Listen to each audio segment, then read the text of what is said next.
in the middle of the race. I think we're at 8 miles, 9 miles. So we're at a pretty good, comfortable spot. The endorphins are rolling. And right in front of me, I do see someone pass out. Only concern with that is what's going on with this poor girl. I didn't realize that I had still signed up for this half marathon on that same weekend that I was supposed to be in North Carolina. So it came out, well, I'm not in North Carolina. I'm gonna run the race. I'm sure you're gonna see some crazy stuff down here in South Florida. We got all the news stories down here. Yeah. I want to do more for these patients than just go to them and tell them that they need to go to an emergency room or go to them and tell them they need to follow up with their primary care physician. I want a facility where I can get imaging, I can run labs, I can do more, I can treat them, not just see them and then go walk away.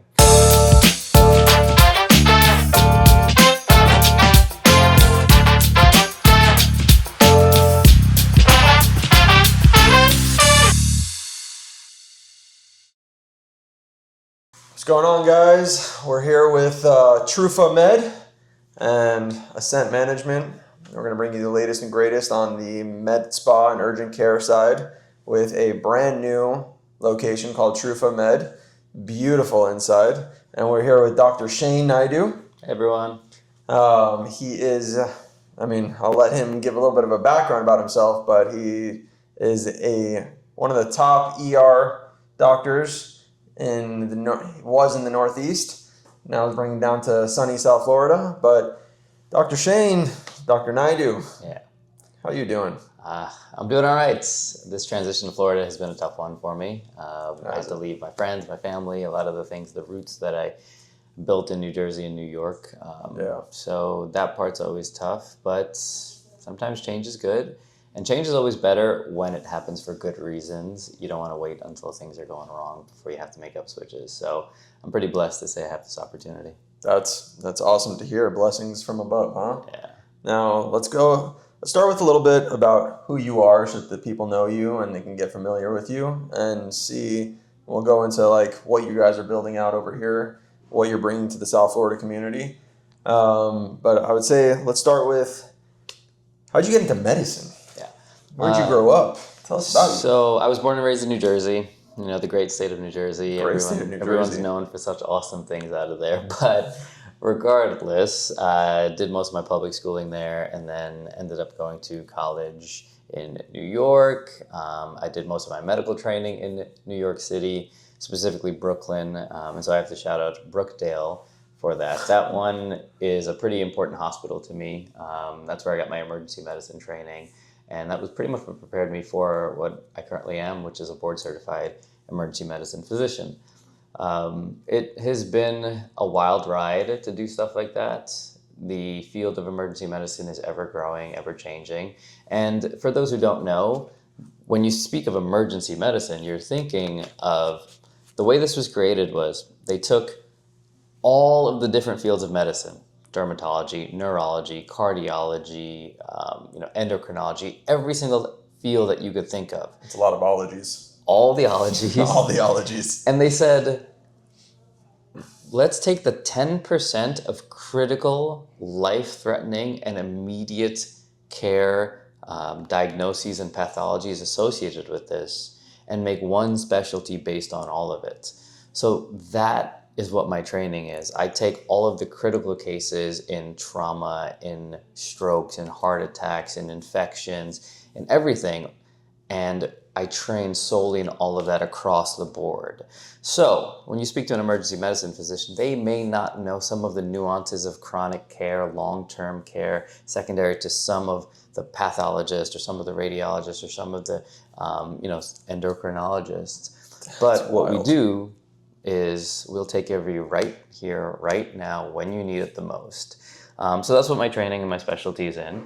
And now, down here in Florida, South Florida specifically, I'll be working at a few hospitals in the emergency rooms here to bring some of that, expertise to the community that I think needs it. I'm sure you're going to see some crazy stuff down here in South Florida. We got all the news stories down here. Yeah. But honestly, New Jersey, New York, you probably saw some good stuff up there. Yeah, I'm looking forward to meeting Florida man. Enjoy it. So that's pretty wild on an educational standpoint. obviously, I mean, for me, I didn't even graduate college, but I'll tell you straight up that I would never have gone down that path, because that sounds like a lot of educational stuff and a lot of reading, a lot of textbooks, and just too much for me. Yeah. Well, honestly, one, it's not about the degree that you have that makes you who you are. It's how you act and how you carry yourself. So, and I tell that Correct. to everybody. It's not about papers. It's not about certificates on a wall. It's not about plaques. It's not about scrubs. And a lot of the patients. Nice scrubs, by the way. Thank you. These part of the new company. But on that note, it's not about dressing it and looking it. It's about acting it. And so a lot of my patients don't see me in a white coat very often. They don't see me with ties and all these types of things. And because I don't want to come off as I'm more focused as looking the part, but I want to make sure that I am being that person and carrying that behavior and the way that I speak to people and the way that I treat people. That's what makes me a care provider more so than just looking at that. And it's been a very long road of many humble experiences that taught me that too. Well, this is one of those experiences, getting people to know you. That's it, getting to know the actual doctor in you and the person that's treating them, So obviously, going from the ER world, now you're entering into Trufa Med, urgent care, and spa. So that's a completely different avenue, I would say. Very much so. So I want to start with how'd you get into this? What was the idea around it? And follow up with that with, is that going to be like it's going to take you some time to get into that, right? Yeah. Interesting ways that I got into it is I have a couple of fantastic friends here in Florida, much like yourself. And when I would come and visit, there would be people here that would ask for help. They would ask for advice. And, the amount of times that question came across to me made me really think that I'd like to do more for these people. So I went ahead, I applied for my Florida medical license. Each state you have to get a license to practice. And so I applied for the Florida medical license. And once I got that, sometimes people would come up and say, hey, can someone come and help me here? I'm visiting and it's a family friend of so-and-so. And most of these cases, I would say, let's go take a look. And so then we realized that there was such a great need for that kind of care out here. You hear so much about concierge and hotel medicine and all these things, but I also wanted to make sure that these patients were getting more. So then when I started to talk with one of my friends, and I said, I want to do more for these patients than just go to them and tell them that they need to go to an emergency room or go to them and tell them they need to follow up with their primary care physician. I want a facility where I can get imaging, I can run labs, I can do more, I can treat them, not just see them and then go walk away. So that was where the idea came from, and I was able to work with a couple of really great people to start putting together a brick and mortar place where if that it's a little bit more than brick and mortar over here. It's one of the nicest facilities I've seen. Thank you. But as long as the niceness of the facility matches the care that you're going to get, that was our utmost priority when we were building it. So the flow in this place also mimics that. Yeah, the flow is definitely very zen. I mean, some would say that it might be a Four Seasons styled vibe up in here, and it's definitely very nice, very accommodating over here. Beautiful staff. Yeah. You guys really did a fantastic job. I would love to meet the decorator around here because Thank you. They did a great job. Yeah. But yeah, that's awesome. So I mean, but for you on a personal level, obviously you're keeping with the ER stuff on the side because you're going to go help out. Because obviously, my wife's a nurse and she worked in trauma and surgeries, and I know that for you, there's nothing like that. There's nothing like that. It's an adrenaline. It's testing yourself on another level, and it really keeps you alive, I would say. Yeah, and it helps keep other people alive, so to say. It helps keep other people alive. Right, that's the priority, and I agree completely. I also feel this in a very deep way, is that the training and the people that helped me become who I am and learn learn what I know now, I owe them so much, but then with that training, it allows me to say that I owe the community and the society so much. if you have certain skills and if you have certain pieces of education, it's kind of a social responsibility to share that with people in the right way, in the right light, and not make it all about, hogging it or doing it for a price or doing it for, a certain return of favor. It's more so, I have to say that I'm blessed enough to have gone through the training that I went through, and I want to be able to help people and not have that skill be kept within inside of me. If I have an opportunity to be somewhere and give someone better care and better treatment, then I owe it to them. Give back to the world, baby. Yeah. Give back to the world. Yeah. So obviously in the ER, I did a little bit of research on you, but it's, from what I can tell, you held some pretty nice positions in some of the hospitals that you were working in the Northeast. You were in I would say a managerial role almost, lead role.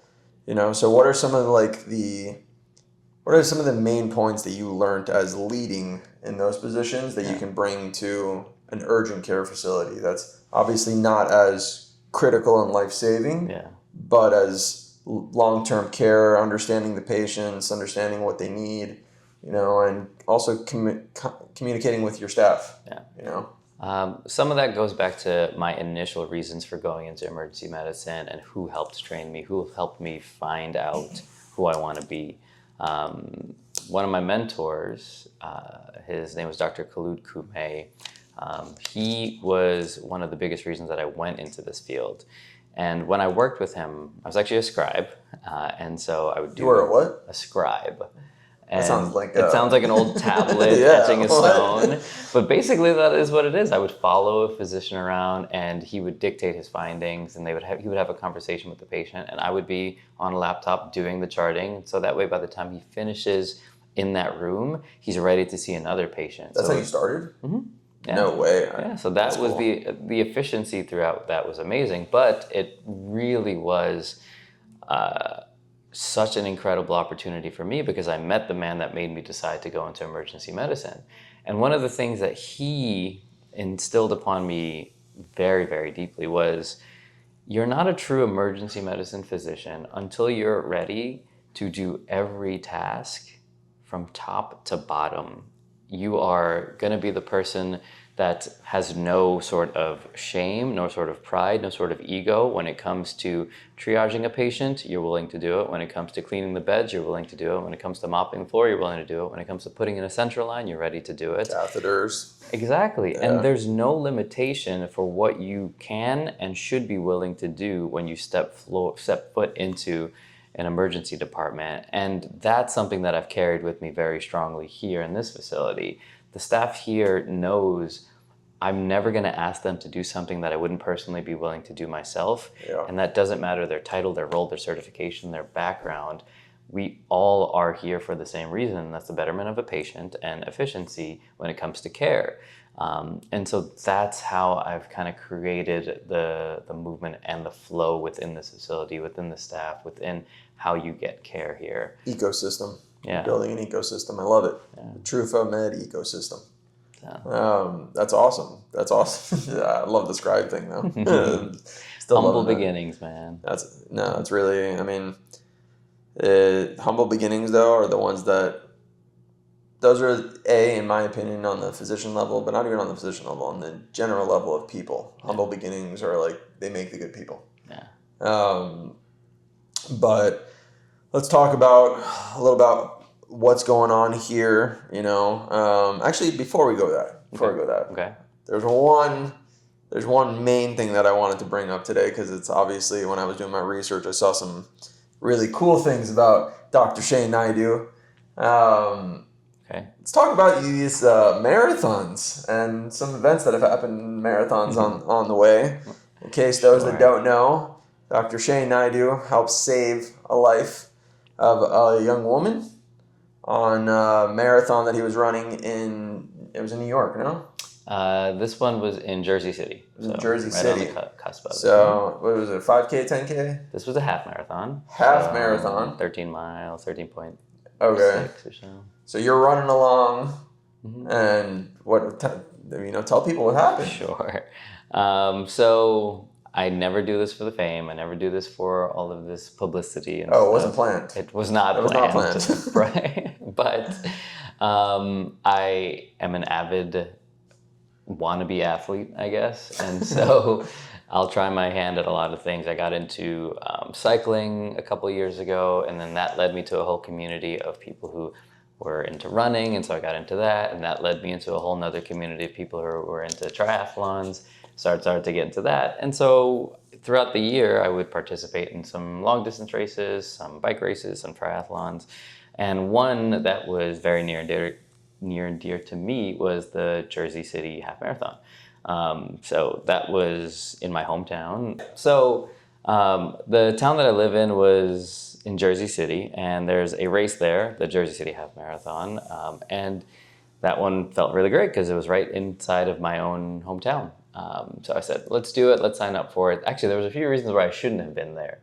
Number one, I was supposed to go on a camping trip with a physician, an emergency medicine friend of mine, because we were going to do wilderness medicine with a few people. That sounds awesome. It is awesome, but a hurricane came in North Carolina and ended up canceling that outing. Wow, I just got the chills. Yeah. That is literally God.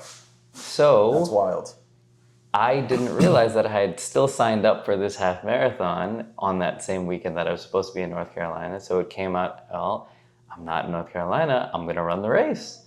Wow. So jumped into the race, didn't really do much training for this specific one. And I said, you know what, I'm just going to have fun with it, run a certain pace that really isn't one of the more competitive ones, and just try to have fun. So in the middle of the race, I am just kind of, I think we're at 8 miles, 9 miles. So we're at a pretty good, comfortable spot. The endorphins are rolling. And right in front of me, I do see someone pass out. They go down kind of hard, and maybe... Damn, was it just like bam? Pretty much. Like it was like some stumbling, and then up until the point of falling off to the side. And there were still a lot of runners on the course. And so a lot of people were just going straight by. Only concern with that is what's going on with this poor girl. So my immediate instincts just came in to kick in and just went straight to her. Put that cape on, huh? Honestly, the cape never really comes off. Eat, sleep, and breathe it. The first thing that you want to wake up and do is care for people if you get an opportunity to. And this was one of those opportunities. So I was able to run right by the side. A couple of people stopped and they were like, hey, can we help? And immediately, being in the training and the role that I'm in, I'm very good at relatively delegating tasks. So the first and foremost thing I did was assess her, see what's going on. And in a setting like a marathon, a lot of times cardiac arrest does happen. Yeah. Or considerations for people who need CPR, people who are very low in blood sugar. There's a lot of things going on through my head at this point. So now I'm like, let's act. And you're pumping, right? Blood flow already? Always am. Always am. So at that point, it's make eye contact with someone and say, I need you to get to the nearest aid station. I need you to try and flag down one of the nearest running coordinators. I need you to try and see if you can find a police officer by. Oh, wow, this isn't just about the medicine. Correct. This is literally like full delegation. Exactly. So you really have to think of all these things at once. And once you can put them all together, you can provide the best care for someone. It's not always just so much about, I'm here, I do this. There's a scene safety component of it. So there's a lot to process. I'm very thankful to say that after some roadside interventions and, some training from my emergency medicine background, she went from what was a very potentially critical state to something that was much more treatable. At that point, finally, I'd say about 20 to 30 minutes later, the EMS crew did arrive. If they hadn't arrived, if myself hadn't stopped, if all of these events hadn't happened, I cannot be certain about how good the prognosis and treatment of this young girl would have been. So by the grace of God, all those things happened. You look at the hurricane canceling a trip, me still having the registration for it, running at a pace that was just more of a casual pace, to be where I needed to be, to get all the people involved. There's only one man that can do that, or one being. Yeah. The reason it got public and famous was simply because I did go to the hospital with her. No one was with her. Her family, I was able to alert them on her phone to say, hey, here's where we are. We're going to be going to this hospital. But no one was going with her, so I hopped in the ambulance. And when I hopped in the ambulance, I got to the emergency room. I said, listen, I have a little bit of training in this. Here's what my assessment is, and transition the treatment over to the emergency department there. And once her family was with her, the physicians, the nurses, the staff members at that facility was taking good care of her, and I knew she was doing better, I left the hospital. But then I was like, well, I didn't finish the race.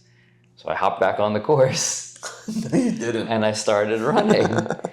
And once I started running, I realized that the staff members for the race were cleaning up because they were like, we didn't know that anyone else was running the race. So one of the members said, are you the last runner? And I said, I think I am. That's funny. And so they had a bike escort. They were saying, okay, let's get you on because we closed off some of the courses and it can be a little dangerous now. So there's this bicyclist now with like a race team bib on it, and he's riding and I'm running to keep up with him to go across the finish line. And, I was the last person to cross the finish line in there, but it was just a series of events that, you everything had to be perfectly in line for it to happen. Perfectly. I mean, by the grace of God. Yeah. I mean, that woman is very, I wouldn't say lucky, but fortunate from the Almighty.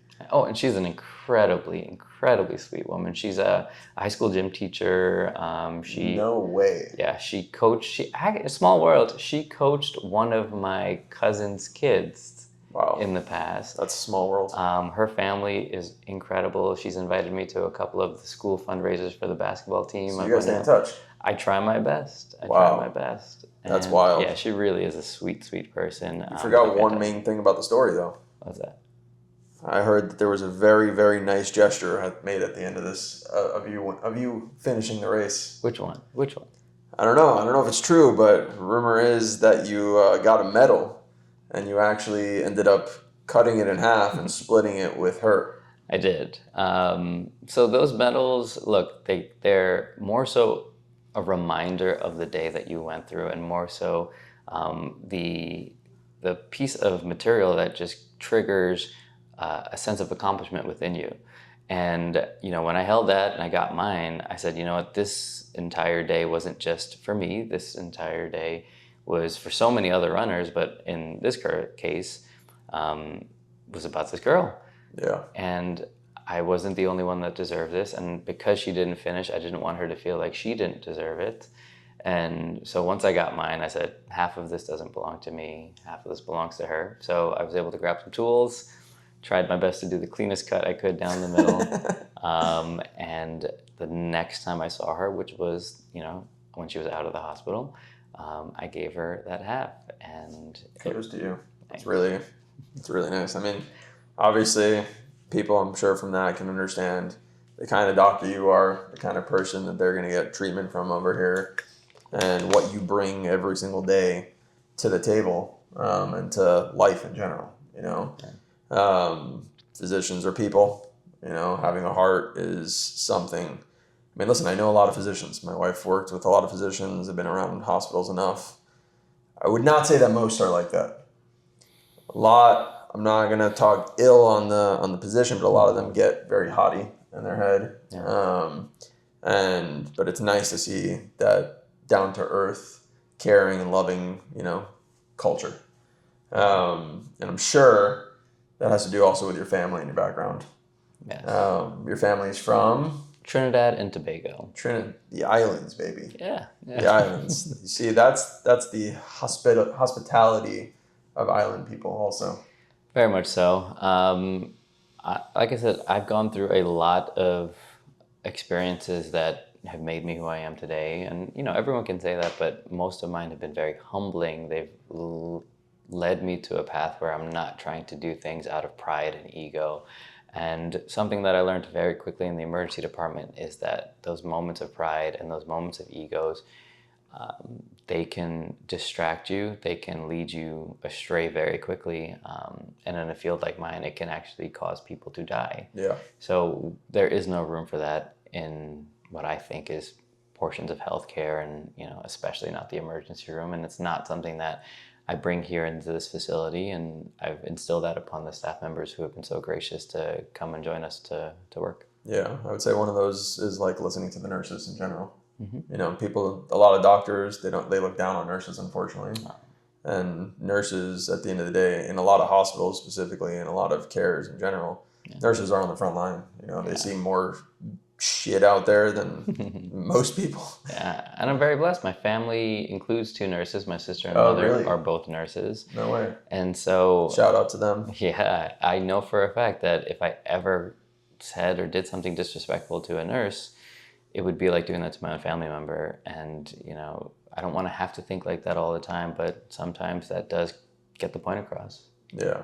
Well, shout out to all the nurses and healthcare physicians out there. You guys are crushing it on the front lines. I'm sure you were busy during COVID. Yeah, I worked at that hospital in Brooklyn during COVID, man. and it was truly a tragic time. We were one of the hospitals that were completely overwhelmed with patients. I'm talking thousands of patients per day coming in. Damn. God rest their souls. Yeah, we were one of the hospitals that had a refrigerated tractor trailer, just to hold bodies of the deceased, and so many people that I knew, I cared for. It was honestly a time that I'd never want to relive again. That's wild. And I'm just my thoughts and prayers go out to all the people that had family members or other affected by it, because it's just, you don't know the capacity for human empathy until something like that happens, where you have so many family members coming in. They can't speak to their family members because we have all these isolation precautions. So once you come in and you're diagnosed with COVID, those are the worst. Right, you can't go visit them in the hospital. And unfortunately for some of those people, I was there holding the phone when some people would say, hey, I'm in the hospital with COVID. And those were the last words that they shared with their family members, because I was there for when they passed too. And then I have to call that family member on that same phone and say, your family member has passed. And the amount of just tragedy and bad news that I had to break during that time is immense. So my hats and my thoughts and my prayers go to the family members, as well as to the other healthcare workers that put themselves at risk during those times and did what they could for every patient that they could. Amen to that. Well, we're going to get out of the morbid talk, because thank God times are better now. Yeah. We're healthier now. Yeah. Country's healing. Country's going, unfortunately we had some bad news this week, but hopefully as a country we can all come together and bring some peace and love and health.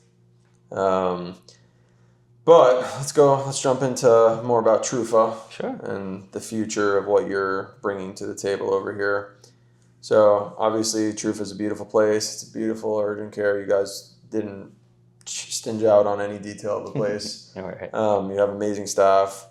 What do you see yourself and the facility as bringing different to the table in medicine? And whether that be concierge-wise or whatever, from the whole variety of what you're offering here. But from what it looks like, you're a one-stop shop for everything. But what do you see bringing? Yeah. One thing that I've always noticed is that in certain facilities that provide urgent care, the staff members, as great as they are and as well-versed as they are, sometimes they have limitations just within their scope of practice. So you may have someone who's family medicine trained, internal medicine trained, and their expertise in their scope of practice is so incredible, but they may be covering in urgent care. And in some light, patients will come in needing a little bit more than that scope of practice allows, and then they'll get referred to an emergency room. Now, emergency rooms, we all know nowadays, are incredibly crowded, incredible wait times. Wait times, man, they're bad. Yeah, and some of them 4, 5, 6, 7, 8 hours. And me being an emergency medicine provider, I work in them so many hours in the month. I see cases where I'm like, wow, some of this can be handled in a facility with a little bit less requirements, a little bit less all of the pizzazz of a hospital. You can get things done for certain patients like that without them having to go to an emergency room. Yeah. And so when I had the idea and how we were building this place, I said, I want to be able to provide care that's within my scope of practice, allows me to do a bit more for patients than they would typically have gotten in certain facilities where providers aren't able to do that, and bring that level of emergency training a little bit outside of the hospital. Now, that's not to say it's a replacement for an emergency room, by no means, because I'm still working in emergency rooms because I know that those are the places where if big things happen, that's where we go. But within reason, if I can do something here for somebody with my expertise and my training, I'm going to do it. If I can avoid them having to go to an emergency room so that my colleagues can give more focus to those more critical patients, I'm going to do it. I mean, you're also saving people a ton of money. You know, I've been to urgent care before, and they send me to the ER, and you have to pay the copay at the ER, and whatever your deductible is, it's just crazy. So if you can, even if it's a few people, that you're saving, it's still you're saving people a lot of money, especially now at a time when the country's hurting financially. Yes, people are struggling out there, so saving everybody some dollars doesn't hurt. Agreed. But so you were talking about, obviously you want it to be different, and you're bringing a lot more of ER possibilities away. With that, obviously, comes a lot more tools at your disposal. Yeah. And from what I've seen here, there's a lot more tools here than the average ER location. So let's go into like some of what you guys can offer here in regards to different services. What can people expect to be taken care of here? Obviously, there's a huge scope of things, but we can keep it with like what is unique. Yeah, and I'm very thankful that when it comes to building this place, we're trying our best to save money where we can, but not at a patient's expense. And so what allows me to do more is trying my best. We have a radiology department, so to speak. I have a pretty large X-ray back there where I can do most of the X-ray images that I need.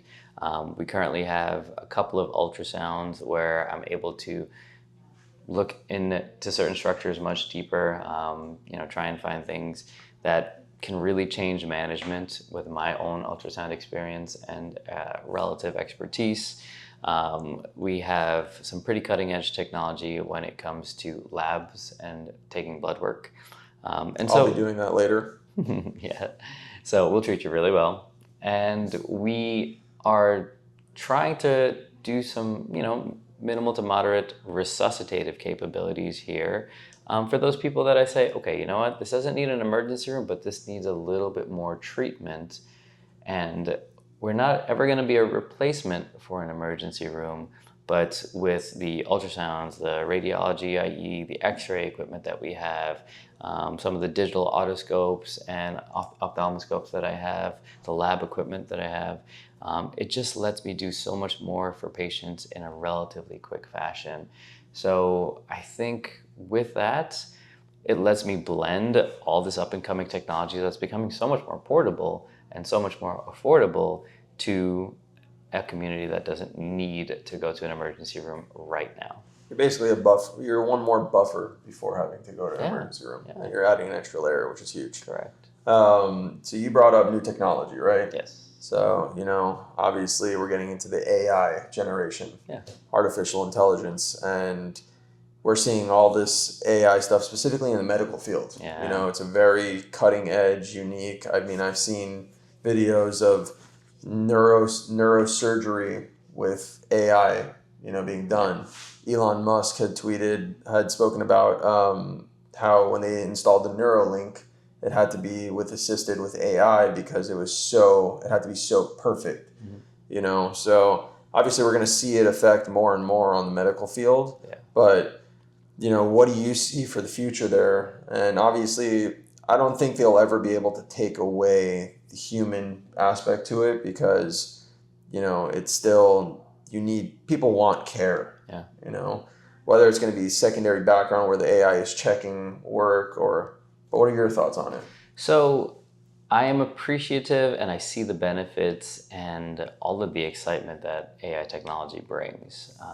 We carry it with us in our phones and our watches and our computers. Everywhere. And yeah, there's no real avoiding it, but you also have to take it with a grain of salt because I've seen it get things wrong. I have colleagues who are trying their best to learn and they're trying their best to catch on to certain medical pathologies, but I've also seen them take a picture of an EKG, ask ChatGPT to diagnose it and read it, and that diagnosis was so incredibly wrong that if they had listened to it, it would have resulted in the patient getting a very dangerous medication that could have killed them. Damn. And so that really highlighted for me the fact that so many people are going to be doing this. They're going to be taking pictures of their labs, going to ChatGPT and saying, can you diagnose this, and this if I have these symptoms? And it giving you information that isn't actually tailored to you, isn't actually thinking about you, but it's thinking about data that it's seen in a different case or a different world or a different scenario. And healthcare is so focused on one person. When you come to me, I'm seeing you. And yes, I use my information and my training from previous cases to make a decision, but that decision is best tailored for you. So I just want everyone to make sure that they take it with a grain of salt when they're using these services. Using them to look up things and do research, wonderful. I love that. But using them to make medical decisions, it's a very, very dangerous thing. And it can be a very slippery slope. And I don't encourage anyone to do that. I mean, I'll tell you firsthand, I've looked up several of my symptoms sometimes when I'm sick, and it always tells me I'm dying. So, and like I said, it can help expedite certain things. One of the things it's really great at is helping explain things. So if you talk to a provider, if you talk to someone and they are concerned that you may have this diagnosis, asking it about more information on that is a great start. Or asking it about more information on your medications can be wonderful things. But asking you which medications you should start based on the disease, what is the disease you're going through, those are the really dangerous things that I've seen it do, and it can get very wrong. All right. So, I mean, listen, I agree with you. AI it's going to have to be checked and balanced 100%, especially by other physicians as it grows. Yeah. We'll see where that world goes. Hopefully you'll still have a job. I think you will, though. You're good. I think I'd like to work in conjunction with the machines. So, if the machines nice are listening, they might take over. Yeah. I say please and thank you if I have to use I say good morning also. Yeah. That's funny. But obviously, so we've covered a very broad range of you, the facility. I mean, I would like to get into a little bit of the wellness side, but we can do that at another time. Yeah, that'd be fun. But overall, thank you for sitting down with us today. Of course. Super happy for it. I'm super happy for what you guys got going on here. I know I will be here for some of the IV wellness. Yeah. I also would love to talk to you later on about preventative wellness also. But I know you got patients to see. I do. Saving lives over here. One day at a time, one person at a time. Yeah, and listen, if the audience, if anybody else has any thoughts, comments, if they want to suggest some topics that we bring forward, I would love to talk to you more about it and see if I can answer more questions and just try and help people. Well, guys, Dr. Shane Naidoo, thank you for turning into Ascent Management and Trufa Med. Trufa Med is in Bal Harbour, Florida. If you're needing of any wellness, IV therapy, concierge medicine, urgent care, advanced urgent care is what we'll call it over here. You can look them up, Trufa Med, trufamed.com. And Dr. Shane, everybody. Thank you. Thank you so much, man. Appreciate you.